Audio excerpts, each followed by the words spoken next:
बिहार के जेएनजी के लिए सम्राट सरकार ने एक नई पहल शुरू की है। अब पढ़ाई से जुड़ी परेशानी हो, परीक्षा की समस्या हो, छात्रवृत्ति का मामला या फिर हॉस्टल की शिकायत, विद्यार्थियों को हर छोटी बड़ी समस्या के लिए अलग अलग दफ्तरों के चक्कर नहीं लगाने होंगे। मुख्यमंत्री सम्राट चौधरी ने बिहार के स्टूडेंट्स के लिए विद्यार्थी सहयोग शिविर और विद्यार्थी सहयोग पोर्टल की शुरुआत की है। ये पूरी व्यवस्था क्या है और छात्रों को इससे कितना फायदा होगा, इस रिपोर्ट में देखिए। कभी छात्रवृत्ति अटक जाती है, कभी प्रमाण पत्र के लिए कॉलेज के चक्कर लगाने पड़ते हैं, कभी परीक्षा से जुड़ी शिकायत होती है, तो कभी हॉस्टल में खाना, सफाई और रहने की व्यवस्था परेशानी की वजह बन जाती है। अब जेएनजी की प्रॉब्लम का 30 डेज में सॉल्यूशन होगा। जी हां, अब ऐसी समस्याओं के समाधान के लिए बिहार के छात्र छात्राओं को अलग अलग दफ्तरों की दौड़ लगाने की जरूरत नहीं है, क्योंकि अब स्टूडेंट्स की परेशानियों का ऑनलाइन सॉल्यूशन मिलेगा। पटना के जेडी वुमेन्स कॉलेज में मुख्यमंत्री सम्राट चौधरी ने विद्यार्थी सहयोग शिविर और विद्यार्थी सहयोग पोर्टल का शुभारंभ किया। सरकार के मुताबिक इस डिजिटल प्लेटफॉर्म पर विद्यार्थियों की शैक्षणिक और छात्रावास से जुड़ी शिकायतों और सुझावों को दर्ज किया जा सकेगा। यह सिस्टम कैसे काम करेगा, यह भी जान लीजिए। स्टूडेंट्स ऑनलाइन अपनी समस्या दर्ज करेंगे, शिकायत संबंधित विभाग या अधिकारी तक पहुंचेगी और फिर उसके समाधान की प्रक्रिया पर नजर रखी जा सकेगी।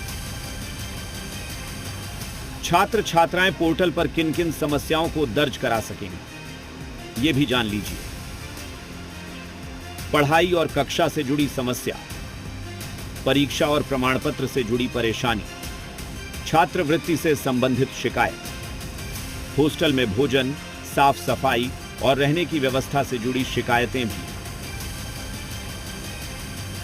तो मैं अपने छात्राओं को और पूरे बिहार के छात्र छात्राओं को बताना चाहता, ये सहयोग पोर्टल आपके सहयोग के लिए, आपके जीवन में कैसे अच्छी सुविधा आ सके, आपके जीवन में कैसे बदलाव आ सके, इसका प्रयास शुरू कर रहा है साथ। जिस बिहार में 10 रुपया में इंजीनियरिंग की पढ़ाई होती है, दुनिया में कहीं नहीं मिलेगा।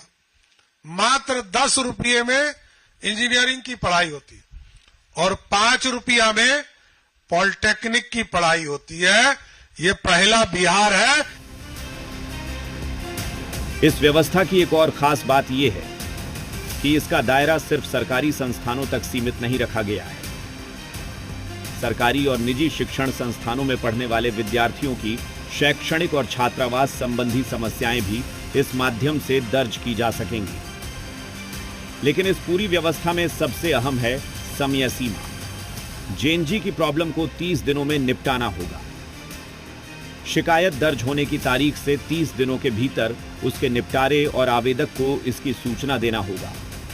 अच्छी बात है कि अगर पोर्टल इस्तेमाल करने में किसी तरह की परेशानी हो तो जानकारी के लिए 1100 नंबर पर संपर्क किया जा सकेगा। अब जेएनजी की आवाज सीधे प्रशासन तक पहुंचाने के लिए डिजिटल रास्ता तैयार है। शिकायत दर्ज होगी, उसकी निगरानी होगी और 30 दिनों में सॉल्यूशन मिलेगा। ब्यूरो रिपोर्ट, जी मीडिया।